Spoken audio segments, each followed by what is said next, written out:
para defender la naturaleza, una lucha para defender los derechos también de los pueblos indígenas. ¿A qué hacemos referencia? Se están evaluando las diferentes construcciones que no solamente se llevan adelante en el país en el tema de las hidroeléctricas, sino en los países vecinos también. Vamos a ver el impacto, no solamente impacto ambiental, sino el impacto económico, el impacto dentro de la sociedad, entre los temas que vamos a estar conversando en un contacto en directo desde Rurrenabaque, Beni. Por otro lado, vamos a hacer referencia al Día de la Salud Mental.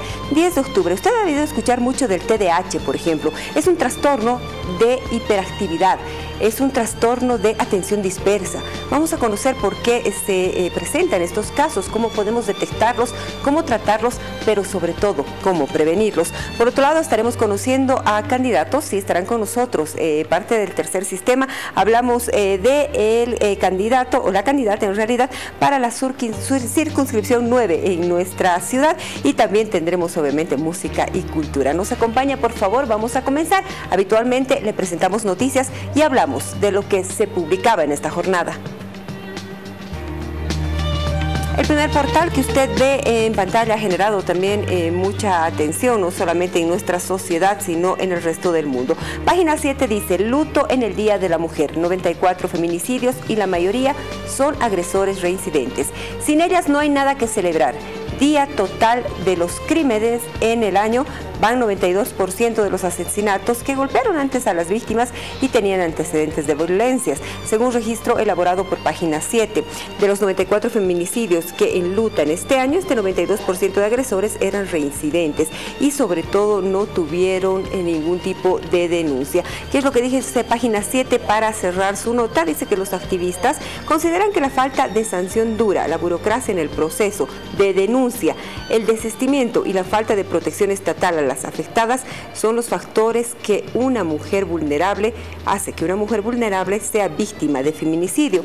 Una radiografía presentada en el mismo periódico da cuenta que desde el 1 de enero hasta hoy, 11 de octubre, en Bolivia se han registrado 34 feminicidios. Bolivia lidera esta cifra. En La Paz, 31 casos, por ejemplo, en Pando 2, en Santa Cruz 15, vámonos hasta Tarija 5, y así nos muestran una radiografía de los casos de feminicidio en diferentes regiones del país, como ve usted. El total, 94 mujeres. Por tanto, luto en el Día de la Mujer. No hay nada que festejar.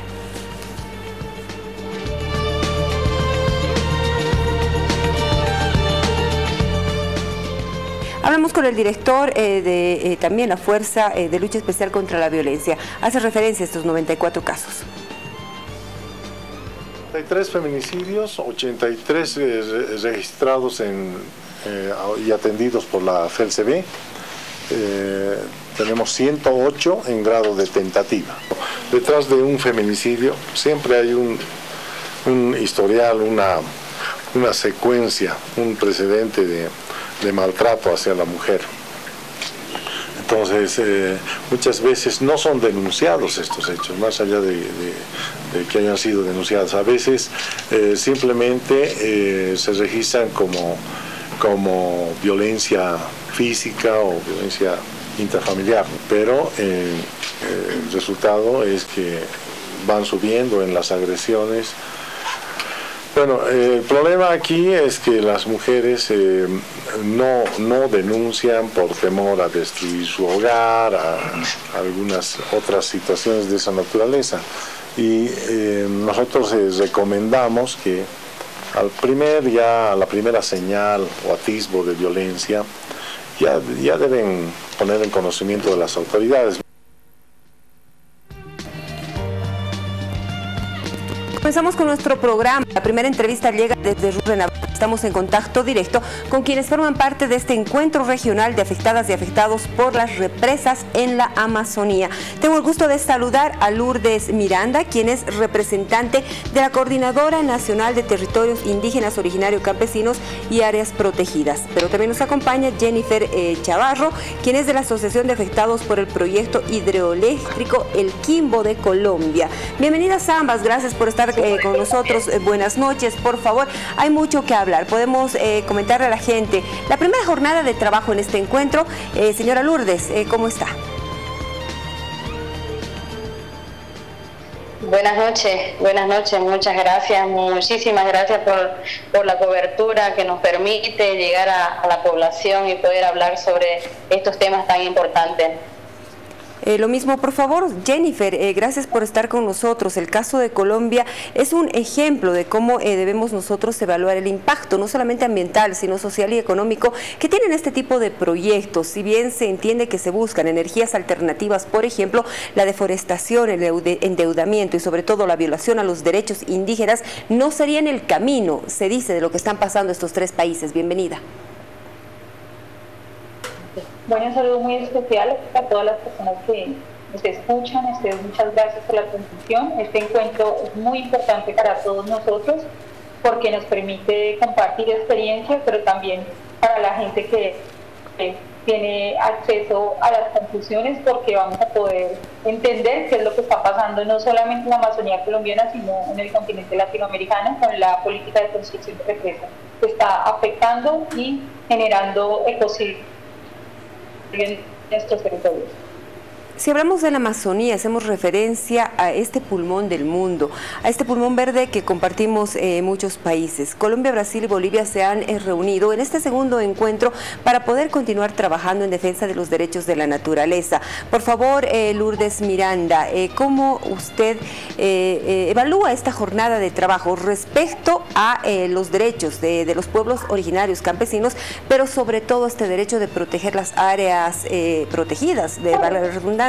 ¿Qué es lo que pasa después de este incendio, por ejemplo, en la Chiquitania? Pues muchísimas gracias, ¿no? Bueno, nosotros justamente este segundo encuentro para nosotros es clave, porque significa que la articulación de los países con estos problemas que nos aquejan a todos en Latinoamérica, con este plan de desarrollo extractivista agresivo que tenemos hacia los territorios, hacia la Amazonía y a esta biodiversidad que defendemos todos para el bien común. Entonces, para nosotros esta jornada es muy importante, que saquemos conclusiones de aquí, es a lo que nos arrincona este sistema, ¿no?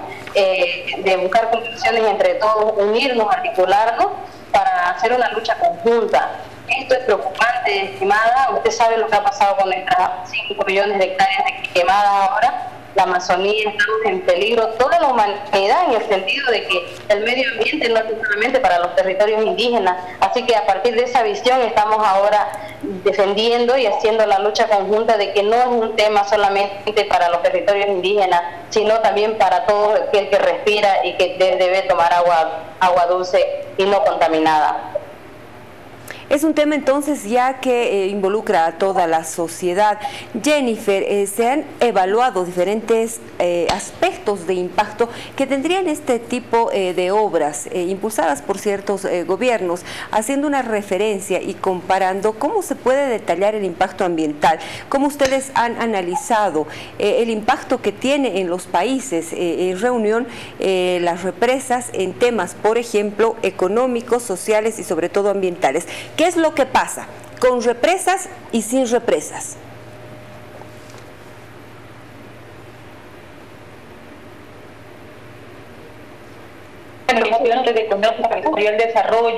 Al desarrollo, al empleo que proponen, lo que traen es destrucción de las cadenas locales productivas, lo que traen destrozos a los ecosistemas, lo que son irreversibles esos daños que generan, lo que traen también es destrucción del patrimonio arqueológico y por supuesto un deterioro gravísimo al ambiente y a los ríos que son represados, decía justamente un compañero, secuestrados de esta práctica extractiva.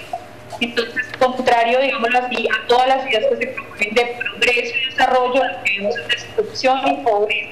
Por eso, justamente, nos negamos a que se sigan construyendo estos proyectos, que como lo hemos dicho, no son ni para resolver los problemas energéticos de las regiones ni de nuestros países, y tampoco son para mejorar la condición de vida, sino todo lo contrario, destruyen las condiciones de vida naturales, las culturas, los patrimonios, y además de eso, pues es un negocio que está enriqueciendo las grandes corporaciones transnacionales.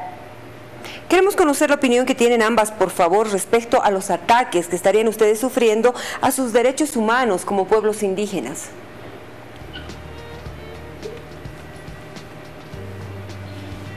La amenaza directa para nosotros como pueblos indígenas es directa, ¿no? El impacto es directo porque para nosotros socialmente es una afectación, económicamente también, porque el territorio para nosotros lo es todo. Sin el territorio o los desplazamientos con los que nos están amenazando para salir de los territorios por las construcciones de estas mega represas, nos llevarían a malvivir en periferias de las ciudades a las que no es nuestro hábitat, ¿no? Entonces, para nosotros como derechos humanos, eso es parte de una violación directa, porque nos están cortando la vida, el derecho al agua, el derecho al territorio, a vivir libre como somos. Entonces, esto es una forma de atentado directo contra nuestros derechos humanos como territorios indígenas, como pueblos indígenas. De ahí es que la CONDIOCAP, en la coordinadora, estamos haciendo esa fuerza conjunta, tanto de tierras altas, bajas y amazonía, para ver todo este tema, no solamente en el tema hidroeléctrico, sino también minería y otros problemas graves que están amenazando los territorios y los derechos. Se habla de gobiernos extractivistas. ¿Qué acciones piensan tomar ustedes frente a estas políticas, por ejemplo, capitalistas, tan agresivas como las que están encarando gobiernos como Evo Morales y Bolsonaro?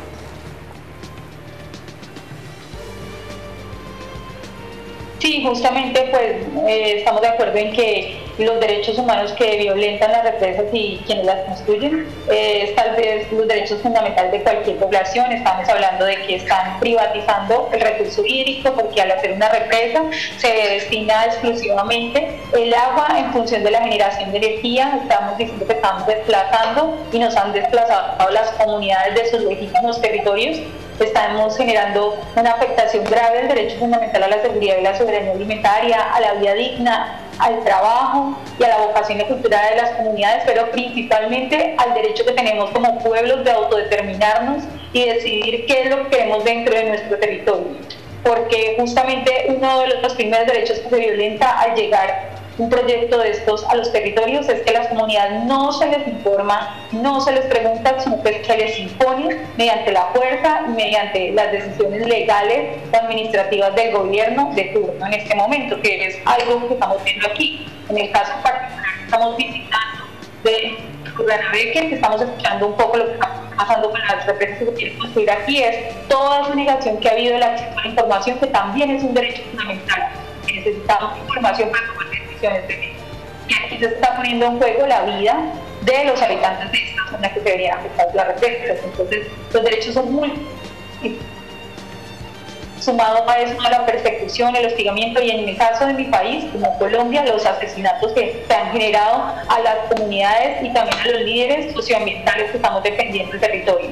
Hoy el riesgo más grande para las corporaciones transnacionales y los grandes emporios económicos es que estamos dando la lucha por defender el agua, que es lo más preciado en este momento. Y por eso pues se nos ha llamado terroristas ambientales o ambientalistas terroristas, que es la nueva categoría que estamos dando para quienes estamos defendiendo la vida y el agua. Sigo haciendo referencia a la capitalización. Se dice que también se estarían capitalizando mitos y que existe falta de información en este tipo de proyectos en los tres países. ¿Cuál es la posición y la medida que estarían asumiendo ustedes? ¿Cómo está la pregunta? Perdone. Le decía que se habla de falta de información respecto a la ejecución de estos proyectos. Se estaría hablando de que se estaría capitalizando también ciertos mitos. ¿Cómo estarían ustedes abordando este tema?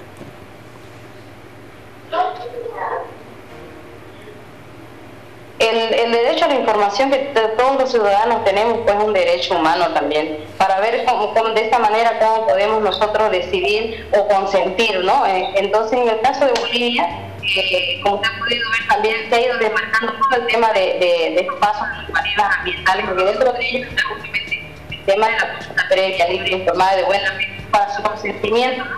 Entonces, esto ha llevado a que de una sistemáticamente se nos ha ido prohibiendo el derecho a la información, y eso es una parte de la política educativa con la que se nos está viendo las cosas de los nuevos proyectos. Se habla de la invasión de tierras con el narcotráfico. ¿Cómo pretenden hacer frente ustedes a este tema? Ahora mismo, no sé, era para la pregunta, perdón. Les repito, por favor. Del narcotráfico, dice el tema. ¿Perdón? Qué pena, ¿puedes repetir la pregunta? Le repito la pregunta, se habla de una invasión a sus tierras por el narcotráfico. ¿Qué es lo que piensan hacer? ¿Cómo hacer frente a esta invasión? Y la pregunta es ¿para quién? Cualquiera de las que están con ustedes, por favor. Puede ser Jennifer, Lourdes. Los territorios. Bueno, pues lo que pasa en Colombia en particular es que hay una fuerte disputa ya desde la política nacional y la política internacional que hay de la erradicación de los cultivos, por ejemplo, en coca, sí, a través de la comunicación del glifosato, pues las comunidades campesinas e indígenas han logrado demostrar y evidenciar los efectos y los impactos de lo que se había discutido en el marco incluso de las negociaciones con las guerrillas, pues así ha quedado en el contexto, y lo que también se ha discutido por parte de organizaciones sociales, campesinas e indígenas que son directamente afectadas por esta situación de cultivos ilícitos, es justamente que lo que debe hacerse es un programa y una política de sustitución de los cultivos, porque no es tan simple como la erradicación, que es lo que pasa en mi país, en Colombia. Sin embargo, pues el acaparamiento de tierras en este momento en Colombia pues está más relacionado con la política extractivista de los agroindustriales, con la política extractivista para las empresas mineras y principalmente también con la construcción de proyectos mineros. Eso podríamos como comentar y a las dificultades.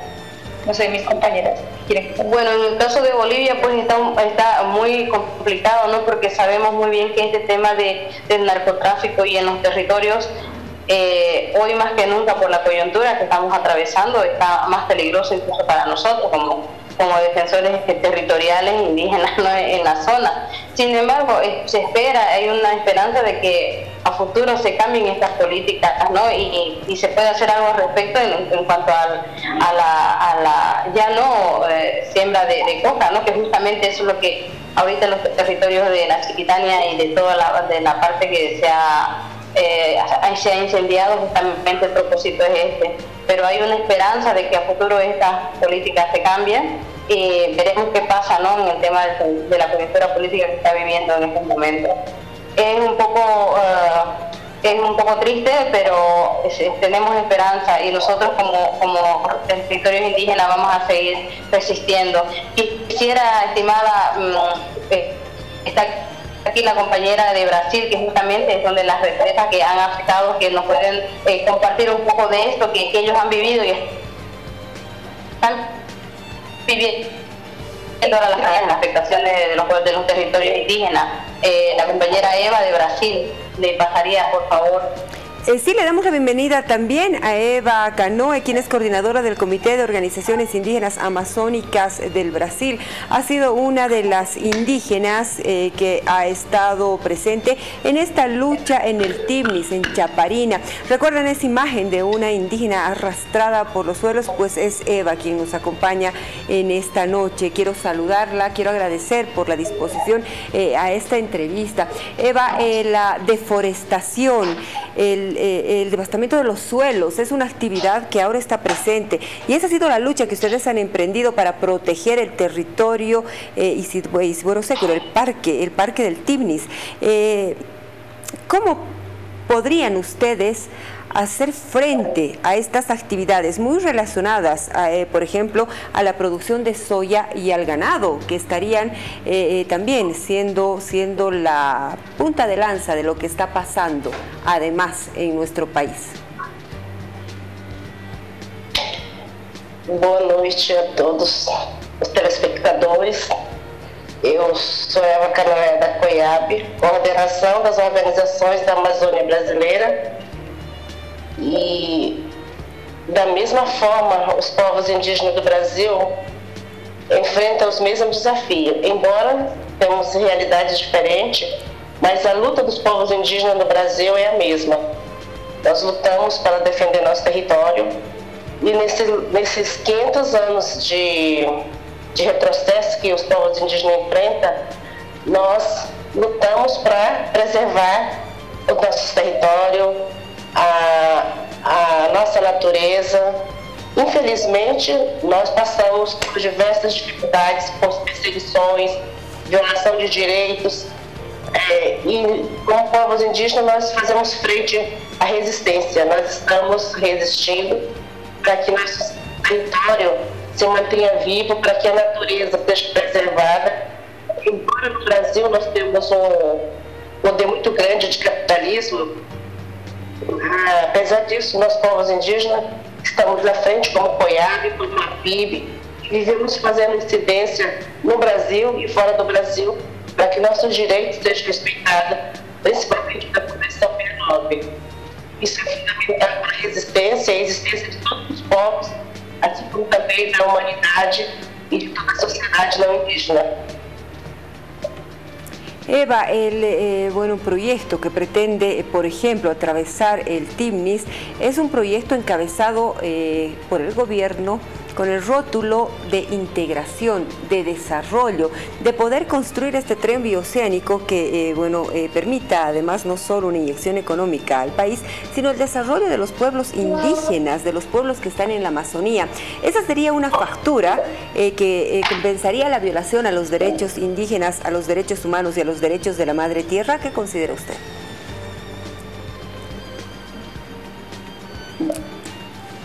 A construção dos grandes projetos, das estradas, isso aí a sociedade capitalista chama de progresso. Mas nós, povos indígenas, vemos que nós não temos só um progresso. O progresso tem que ser diferente. Um progresso, para existir, ele tem que atender toda a sociedade. Infelizmente, o progresso, os grandes projetos, esse progresso, no Brasil nós chamamos de projeto, eles vêm para destruir a Amazônia, destruir a vida da população, não só dos povos indígenas, mas da população do modo geral. Isso a gente vivenciou com a construção de Belo Monte, Santo Antônio, Giral, porque não existe dinheiro no mundo que compra a dignidade do ser humano. E tudo que foi destruído, mesmo que haja compensação, a gente não pode trazer de volta aquilo que foi destruído, a natureza, os rios, a gente não pode reformar ou renovar, porque não existe um mundo que vai trazer de volta tudo que foi destruído, principalmente a vida dos seres humanos. Yo quiero agradecerles porque en esta noche nos han acompañado. Por favor, para terminar, la pregunta va dirigida a las tres de manera breve. Se habla de desarrollo, se habla de integración, se habla de fortalecimiento también a los pueblos indígenas. Por otro lado, se deforesta, se devasta la madre tierra y se violan los derechos de estos pueblos indígenas. En el caso de Bolivia, reconocidos derechos dentro de la Constitución Política del Estado. ¿Quiénes ganan y quiénes pierden con este tipo de proyectos? Esse tipo de projeto, desde quando eu particularmente vejo povos indígenas em qualquer lugar, seja no Brasil ou fora do Brasil, a gente nunca ganha com a construção desses projetos. Nem com a construção de estrada, de hidrelétrica, nada disso. Tudo isso que foi construído até hoje, os povos indígenas saíram prejudicados. Os territórios, o meio ambiente destruído, os rios poluídos, a diminuição da pesca, as mudanças climáticas. Então, numa análise, eu vejo que os povos indígenas, no momento, tiveram ao beneficiar o seu território com a construção das hidrelétricas, com a construção de estrada, de hidrovia, ferrovia. Tudo isso, ao contrário, trouxe grandes prejuízos aos povos indígenas e à vida dos povos indígenas, o bioma existente na nossa Amazônia. Muchísimas gracias, Eva Canoe nos ha acompañado, quien está participando también de este encuentro. Por favor, Jennifer, de manera muy breve, ¿quiénes ganarían y quiénes perderían con este proyecto? Eu também agradeço esse momento de compartilhar um pouquinho da experiência do Brasil, e eu quero dizer que todos nós, povos indígenas do Brasil e do mundo, nós temos um compromisso muito grande com a humanidade, porque no Brasil se diz que tem muitas terras para pouco índio, mas nós dizemos que os povos indígenas da Amazônia como um todo estão aí defendendo a Amazônia para toda a humanidade. Muito obrigada. Muchísimas gracias a ustedes entonces por haber atendido nuestra entrevista. Gracias por estos minutos, por contarnos la experiencia. Eva ha estado presente en esta lucha que han encarado los pueblos indígenas para evitar la construcción de la carretera por el Timnis. Está Jennifer Chavarro también con nosotros, quien llega de Colombia para hablar de este proyecto hidroeléctrico llamado Quimbo, y también Lourdes Miranda, quien es representante de la Coordinadora Nacional de Territorios y Pueblos Originarios acá en nuestro país. Vamos a nosotros despedirlas. Será hasta cualquier momento entonces, haciendo referencia a qué es lo que va a pasar mañana. Por ejemplo, en este segundo encuentro va a ser la comisión de la UNSA de análisis del estudio de identificación que va a estar presente, y además se ha organizado una marcha de protesta, una marcha con la presencia de activistas también para hacer escuchar esta voz de protesta. El domingo 13 va a haber el viaje de una comisión hasta el Bala para visitar a las comunidades indígenas y luego el retorno a Rurrenabaque. Muchísimas gracias, Jennifer. Vamos a estar nosotros en contacto con ustedes para conocer también las resoluciones de este encuentro. Muy amable. Muchas gracias a ustedes por la cobertura. Buenas noches. Gracias. Muchas gracias a todos y muchas gracias. Esperamos que ojalá nos puedan acompañar en la movilización y nos puedan acompañar aquí también en Tacana, en el hotel, mañana en la discusión. Vamos a hacer seguimiento, obviamente, a esta noticia que está en desarrollo, y vamos a dar a conocer todas las resoluciones. Entonces, gracias. Ha sido el contacto desde Rurrenabaque con quienes participan de este segundo encuentro, haciendo referencia a una posición respecto a la defensa de los derechos de los pueblos indígenas y de los derechos de la naturaleza. Tenemos unidad móvil.